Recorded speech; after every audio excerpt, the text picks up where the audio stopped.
जो 3 महिलाएं पैनल में बैठी हुई हैं, ये इस्लाम धर्म को फॉलो नहीं कर रही है, उनकी तौहीन कर रही है। लेकिन मैं आप लोगों से बात करूं, नाजिया जी और शालिनी अली, मैं फाजिल जी आपसे बहुत छोटे से शब्द में समझता हूं, शिक्षा जरूरी है, हिजाब जरूरी है? देखिए, हमारा देश जो है ना भारत, ये मुख्तलिफ धर्मों का देश है। इतना धर्म दुनिया में कहीं नहीं है, और धर्म के अंदर भी धर्म है, कई पंथ है। तो पूरी तरह से हमारा देश धार्मिक है, और धार्मिक के साथ साथ पंथ और छोटे छोटे उप धर्मों में भी बटा हुआ है।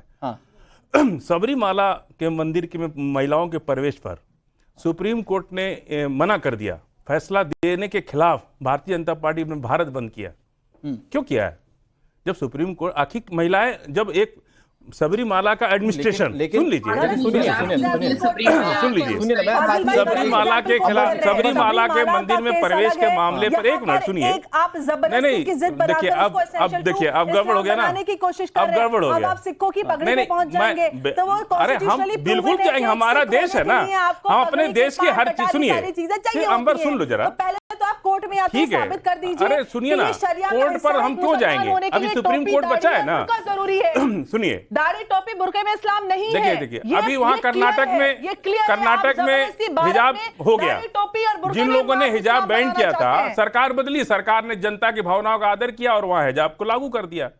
तो निश्चित रूप से आखिर वो सरकार है ना, जनता की चुनी हुई सरकार है, तो उस आखिर वो भी तो जनता के बारे में, अपने देश की जानता है ना। कोई आदमी, कोई एक अदालत अगर कोई फैसला किसी भावना में आके दे गई, हाँ, तो उसकी सुप्रीम कोर्ट है। फाजिल सुप्रीम कोर्ट के बाद सरकार है। मैं आपत्ति रखता हूं। नहीं, एक minute, I am so sorry, हमारे देश की अदालत पर आप क्वेश्चन नहीं कर सकते। हम तो सवाल कर ही नहीं रहे। भावनाओं पर अदालत कभी फैसले नहीं देती है। नहीं होता है। आखिर सबरीमाला, और आपके पक्ष के वकील ने सारी अपनी दलीलें पेश की हैं, एक नहीं 2 कोर्ट में आप गए और वहां पर ये बात तय की गई कि जो एजुकेशन इंस्टीट्यूट है वो ये तय कर सकते हैं कि ड्रेस कोड क्या होगा। नहीं फाजिल जी, आई वांटेड टू, नहीं एक मिनट, आप गलत कह रहे हैं। नहीं, आई एम सॉरी, नहीं एक मिनट, आप सबरीमाला मंदिर, नहीं आप सबरीमाला मंदिर और किसी एजुकेशनल इंस्टीट्यूट को कंपेयर नहीं कर सकते।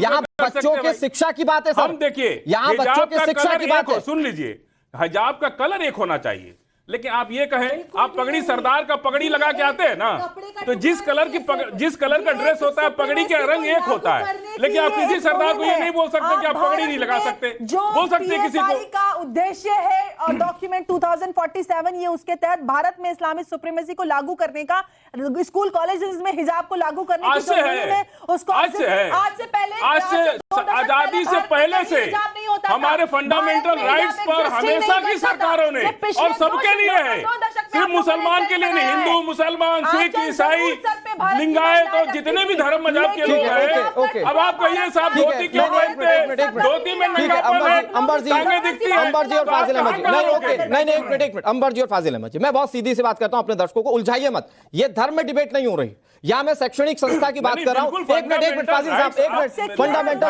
नहीं एक मिनट, फाजिल जी प्लीज, अंबर जी एक मिनट, मैं एक चीज अपने दर्शकों को क्लियर करना चाहता हूं, डिबेट धर्म पर नहीं है, इस बात को क्लियर कर देता हूं। दूसरी चीज, एक मिनट अंबर जी, एक मिनट, मैं जो बात कह रहा हूं, ठीक है, मैं वही चाह रहा हूं कि इसको कंफ्यूजन नहीं करते हैं, दर्शकों के मन में कंफ्यूजन नहीं रखते हैं। बहुत सीधी और सिंपल सी बात है, कोर्ट ने इस बात को माना, कोर्ट के सामने दलीलें पेश की गई थी कि ये अभिन्न अंग है इस्लाम का, कोर्ट ने माना कि ऐसा नहीं है। तो ये अगर आप सिखों की बात कर रहे हैं तो वहां पर वो धर्म का अभिन्न अंग है, आपके यहाँ पर अभिन्न अंग नहीं है। वो उनकी चॉइस है, वो उनकी चॉइस है, नहीं वो उनकी चॉइस है, ठीक है। नहीं सर, आप मैंने फाजिल साहब मैंने बहुत सिंपल शब्दों में पूछा। नहीं फाजिल साहब, मैंने बहुत, अरे सर, तो कल को कोई जिम के कपड़े में पहुंच जाएगा पढ़ने के लिए कि मैं ऐसे ही आऊंगा, कुतर्क हो गया। नहीं कुतर्क आप कर रहे हैं सर। पढ़ाई में धर्म को आप लेकर आ रहे हैं। कलर का सुन लीजिए, सैफरॉन कलर का अगर स्कार्फ लगाना है तो सबको लगाना है, बात खत्म। आप नहीं, एक मिनट, और अगर जिस चीज को लेकर बच्चियां कोर्ट गई थी, उस कॉलेज के पूरे डिसीजंस को आप लोग जानते हैं, उसमें साफ लिखा गया है स्कार्फ भी नहीं पहना जाएगा, पे मारा जाता है। नहीं सर, हिंदू लड़कियों को वैलेंटाइन डे पे मारा जा रहा है। अरे क्या बात कर रहे हैं आप? उस कुरीति उस पर बात नहीं करेंगे आप उस पर बात ही नहीं करेंगे। मैं अगर कहूं कि आप हिंदू बच्चों को जींस पहनने पर मारा जा रहा है, हिंदू बच्चों को वैलेंटाइन डे पे पीटा जा रहा है फाजिल जी, अभी ये खबर चला रहा था मैं कि मुस्लिम लड़की से दोस्ती थी लड़के की और वहां पर लड़के को पीटा गया। आप बोल पाएंगे क्या? बिल्कुल बोलेंगे, नहीं बोल पाएंगे, बिल्कुल बोलेंगे, नहीं बोल पाएंगे। उस पर मुकदमा चलना चाहिए। और जो लोग लड़कियों को पीट रहे हैं जींस पहनने पर, वैलेंटाइन डे के दिन पीट रहे हैं, उन पर भी FIR होना चाहिए। ठीक है, उनके ऊपर भी कार्रवाई होनी चाहिए। अगर कोई गलत कर रहा है तो कार्रवाई होनी चाहिए, लेकिन शैक्षणिक संस्थान में जहां पर पढ़ाई होती है उस पढ़ाई वाली जगह पर ड्रेस कोड डालकर आप किसी को अलग अलग नहीं आंक सकते। यूनिफॉर्मिटी की बात करता है हमारा शिक्षक, हमारी शिक्षा। मैं दूसरे मैं नहीं जाते सब बहने मैं ठीक है, तो बैन है, तो कहां लागू हो रहा है? लेकिन मैं कहां हो रही है? नाजिया, ओके प्लीज आप लोग स्टूडियो में प्लीज एक उस पर भी कार्रवाई होनी चाहिए। Let's not make it 1-to-1। आप लोग स्टूडियो में, इसीलिए आप लोग ज्यादा मत चिल्लाइए, आराम से बात करते हैं। मैं नाजिया लाइन खान के पास जा रहा हूं। नाजिया जी, अभी तक की पूरी चर्चा में आपको कहीं ऐसा लगा कि तर्क की बातें की गई हैं उन बच्चियों के हिजाब को लेकर? कोर्ट में तो ये सारे दलील, ये सारे तर्क जो है वो धराशायी हो गए।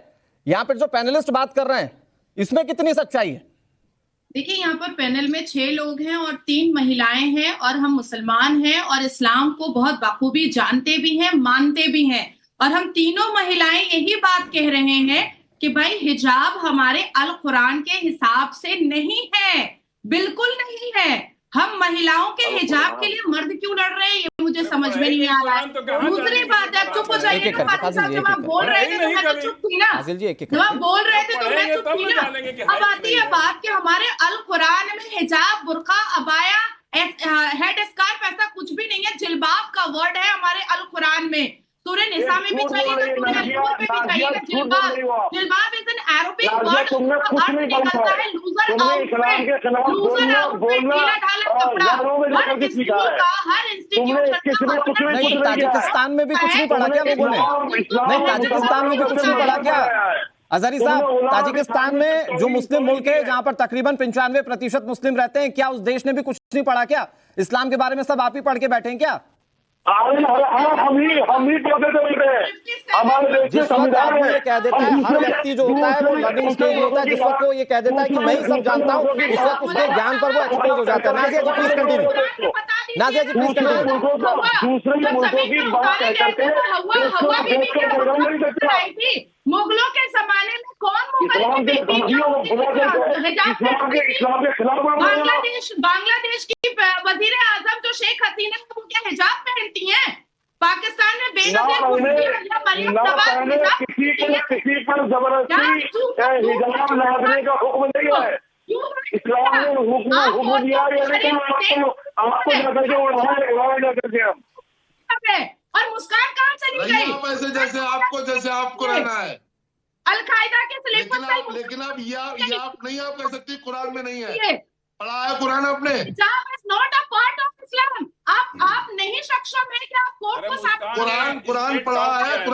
कुरान कभी देखा है? स्टेट टॉप किया है पूरा। अरे बदतमीजी की बातें मत करिए। आप किस को लेकर आ जाते अपने पैनल में, मुझे समझ में नहीं। आपने किसी भी तरीके से किसी भी कोर्ट को, चाहे आप फ्रांस ले लो, चाहे आप बांग्लादेश ले लो, चाहे आप ईरान ले लो, चाहे आप तुर्किस्तान ले लो, किसी भी कोर्ट में कोई भी मौलाना मुफ्ती हिजाब is a part of Islam नहीं हम भारत में रहते हैं, हम भारत को करते हैं। ठीक है, लेकिन अगर आप महिलाओं की बात करती है नाजिया जी, अंबर जी या फिर शालिनी अली जी, तो आप लोग इस्लाम के बारे में जानकारी नहीं रखती हैं। जानकारी जो रखते हैं या तो वो अजहरी साहब रखते हैं या फाजिल जी रखते हैं, लेकिन मुमताज आलम रिजवी